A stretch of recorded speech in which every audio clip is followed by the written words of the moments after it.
Douce France, joli pays dans l'Aude, au croisement des Corbières, la Méditerranée et les Pyrénées. Un paysage dont l'histoire a façonné les siècles, des senteurs de Provence aux genêts parfumés avec les herbes folles, une empreinte de nostalgie, mais une réalité bien intacte et surtout conservée. C'est ici, à quelques kilomètres de Quillan, Campagne-sur-Aude, le village bien nommé. Un bruit de moteur d'un autre temps se fait entendre. Une voiture, ou plutôt un patrimoine roulant avec son chauffeur. Il s'appelle Didier. Il semble sortir d'un voyage temporel avec son automobile datant de 1903. Oui, 1903. Il a traversé des décennies au volant de nombreuses voitures très anciennes et sportives jusque dans les années 1990. Alors, soyons curieux et à l'écoute de ce monsieur auto-vintage, ressemblant à un professeur tournesol, toujours mais toujours actif et même plus.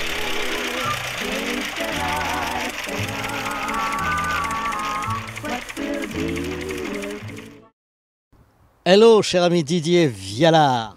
Hello. Alors ça vous a plu la petite balade déjà en voiture? On va en faire une autre. Ah ben oui, on va approfondir le sujet. Hein. Absolument. Mais d'abord, je voudrais mettre l'accent sur... vous voyez ce magazine qui s'appelle Gasoline, qui est sorti il y a 3 mois à peu près. En janvier. En janvier. En janvier, oui. Gasoline, un magazine spécial sur l'histoire de l'automobile, bien sûr. Et qui dit gasoline, c'est quand même un mot un peu rétro. Et bien là-dedans, qu'est-ce qu'on trouve? On trouve ça. Voilà. Eh ben oui, c'est lui qui l'a en chair et en os. Oui. Ravi de plus en plus en chair, de moins en moins en os. Alors dis-moi, un article quand même très puissant, avec 5-6 pages pleines de détails qui ont été faits par un pigiste, Hugues Chaussin, oui. Hugues Chaussin, oui, que je connais fort bien, qui t'a et qui t'a consacré donc un article extraordinaire. Ah, je suis tout à fait, oui, je suis très content de ce qu'on a fait. Et puis cette voiture, il la connaissait, puisque en 2008, on a fait le long de Brighton ensemble, dans cette voiture. Long de Brighton. Combien? Une centaine de kilomètres? Oui, 100 km entre Londres et Brighton. C'est réservé aux voitures d'avant 1905 et nous étions 350 au départ. Et alors, à l'arrivée, quel était le classement? 80% arrivent. Ouais. Oui, quand même. Il y en a qui réparent sur le bord de la route avec plus ou moins de bonheur, Oui. mais ils y arrivent.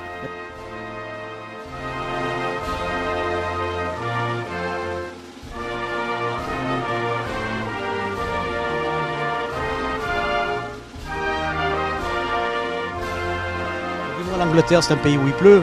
Eh ben moi j'ai toujours fait des Brighton, j'en ai fait 11 et j'ai jamais pris la flotte. J'ai eu beaucoup de chance. 11 fois le Brighton, incroyable mais vrai. Alors, un magazine qui est quand même, on va pas pouvoir le passer en détail.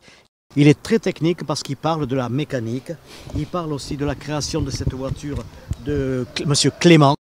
Oui, Monsieur Clément, Monsieur Adolphe Clément, oui. Ne pas confondre avec Clément Ader, Non, ça n'a absolument rien à voir. Quoique la motorisation... Oui, bien sûr. Bon, voilà. Tu es propriétaire de cette machine depuis combien de temps? Je l'ai acheté à restaurer en 1993. Oui. C'est une troisième main, quatrième main, va savoir. Oh, X mains, on ne peut pas savoir. Mais bon, elle a été retrouvée dans la région où elle a été matriculée la première fois.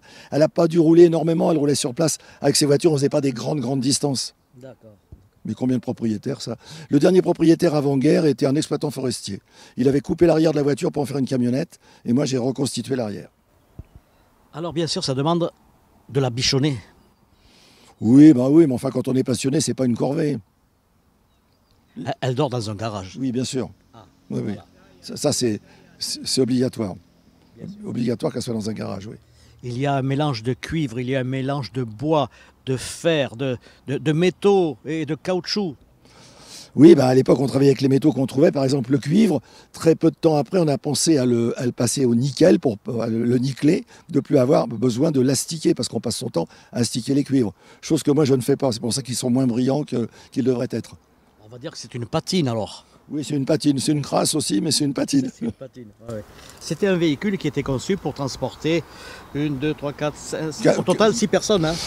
On va dire 4. Bon, c'est vrai qu'à l'époque, ils étaient moins bien nourris qu'aujourd'hui, donc ils avaient plus de place. Mais quand même, c'est plutôt une 4 places. Des fois, elles existaient en 5 places, quand il n'y avait pas la porte arrière pour l'accès et que c'était le siège qui basculait. Ces voitures ne peuvent pas avoir de porte sur le côté, car les châssis sont trop courts. Donc on est obligé de faire un accès soit par l'arrière, soit à l'avant en déplaçant le siège. Mais elle est capotable quand même.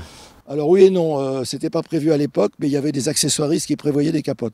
Moi j'en ai fait une, surtout à l'époque où je faisais des rallyes avec mon chien, comme il était derrière, je voulais pas qu'il prenne la flotte, donc j'avais fait une capote qui nous protégeait nous, mais qui protégeait le chien aussi. Qui ressemblerait un peu à Histoire sans parole. Oui, c'est ça. Le fameux générique en noir et blanc oui, des années 60. C'est tout à fait, oui, c'est un peu ça. Oui, oui, il n'y avait pas de côté, mais ça préservait au-dessus. Puis elle a là, je ne l'ai pas amené, mais elle a un pare-brise qui est un accessoire un peu plus récent, puisque le pare-brise de ce genre de voiture est arrivé en 1905, soit 2 ans après sa construction. Mais c'était un accessoiriste, hein. Ce n'était pas le fabricant. Alors cette voiture qui est passée de main en main, quelle est sa destinée dans le futur?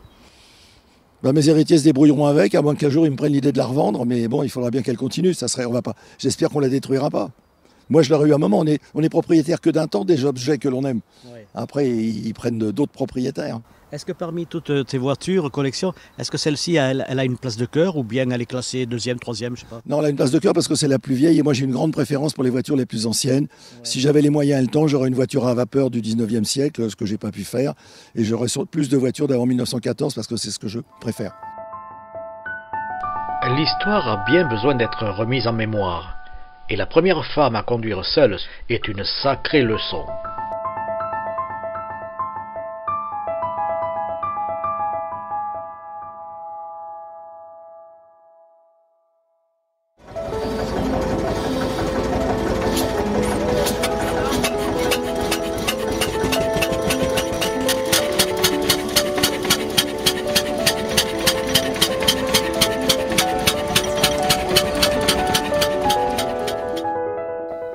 Est-ce que dans ta vie, tu as été un petit peu mécanicien? Oui, par amour de la mécanique. J'ai commencé à 15 ans avec un voisin qui m'a appris à démonter ma mobilette. Mon père ne savait pas démonter une bougie. Mon père était un homme charmant, adorable. Hein. Je ne veux pas du tout le critiquer. Mais la mécanique, ce n'était pas du tout son truc. Et donc, c'est comme ça que j'ai commencé la mécanique. Oui. Puis après, avec les copains, on apprend. Et puis, les copains montent. Puis après, on montre aux copains. Et... Une carrière aussi chez La Vie de l'Auto. Bon, on en a déjà parlé. C'est une mini-carrière parce que c'était pas mon gagne-pain. J'avais un autre métier. Mais oui, je suis resté pendant plus de 25 ans. 10 ans où j'ai vraiment beaucoup travaillé pour eux parce que tous les mois, je leur faisais un essai pour une voiture. Puis je travaillais aussi pour l'Automobile Magazine. J'ai travaillé pour Rétro Hebdo. J'ai travaillé un petit peu pour l'Auto-Journal. Mais j'ai surtout travaillé pour La Vie de l'Auto et Rétroviseur. Et si aujourd'hui tu voulais faire un rallye, je veux dire, tu es obligé de la mettre sur une remorque? Oui, on la déplace qu'en remorque, oui. Ah, bien sûr. Ah, oui, tout. Oui, parce que si on fait un rallye déjà à 100 km, c'est une journée de route. Ah, ben oui. C'est faisable. Mais alors l'autre problème aussi, c'est que ça devient dangereux parce qu'elle ne se déplace pas vite. Et quand on est dans une route sinueuse et qu'à la sortie d'un virage, on est à 40 à l'heure et que derrière arrive une voiture à 70 et qu'elle se trouve nez à nez avec nous et une voiture dans l'autre sens, on a le même problème avec les voitures sans permis, sauf que là, c'est légal. Est-ce qu'il y a un temps de réaction qui est plus long pour pouvoir freiner, pour anticiper? Oui, bien sûr, c'est pas tout le même freinage. Donc il faut quand même. Par exemple, si une voiture elle roule à 50 à l'heure, mais je traverserai jamais une ville à plus de 30 à l'heure à cause de mes possibilités de freinage. Oui, d'accord, voilà. 30 à l'heure, il faut que la route soit bien dégagée, je sois sûr qu'il n'y a pas de route transversale pour oser rouler. Je suis même roulé à 60 à l'heure avec cette voiture. Mais là, on ne s'arrête pas tout de suite. Hein. Eh bien, on va continuer à rouler sur ces petits chemins dans l'Aude. C'est le début du printemps. Vive les pâquerettes, n'est-ce pas? Oui, entre autres, oui, enfin tout ce qui pousse, oui, ça nous ramène, ça nous fait une année de plus, c'est toujours bon à prendre. Oui. Voilà. Allez, et merci beaucoup. La belle mécanique et son moteur fantastique, des voitures en bois, c'est mieux que rien du tout. Et la voilà, c'est une ancêtre, c'est ma première. Et la voilà,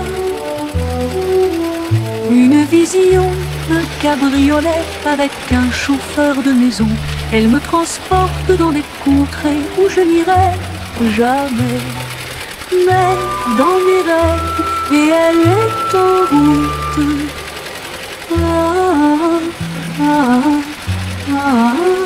Elle m'emporte.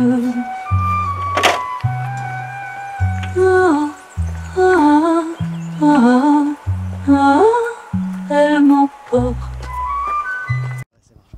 Alors ça, c'est le signe du club des Tof-Tof, qui est né en 1935, dont le premier président était Hippolyte Poire.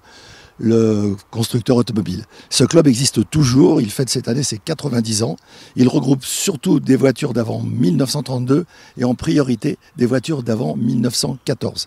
Et il symbolise dans ce fer à cheval le passage de la locomotion hippomobile à la locomotion automobile. C'est ça l'insigne du club des Toff-Toff. Il fallait le savoir. Oui, il fallait le savoir. Bien sûr, parce que cette voiture, 1903, c'est bien ça. 1903, oui. Donc c'est une Toff-Toff. Alors, Toff-Toff, c'est aussi un nom très particulier. Quand on prend le dictionnaire, ça symbolise le bruit d'un moteur monocylindre à soupape automatique. Toff, toff, toff, toff.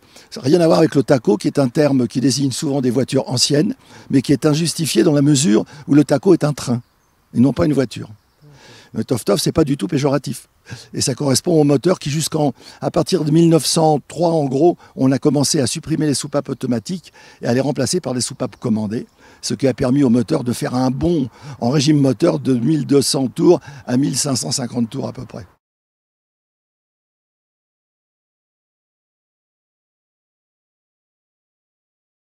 Oui, j'aime bien.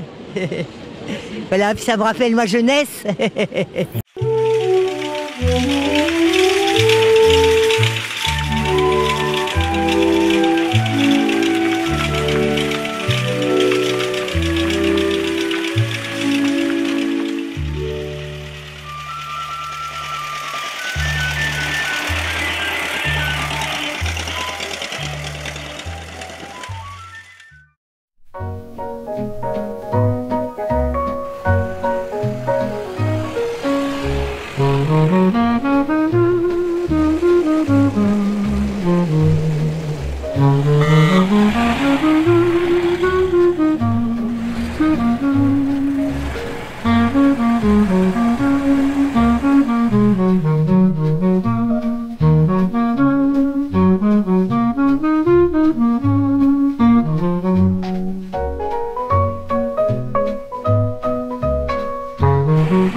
Il y a combien d'années qui nous ont séparés là?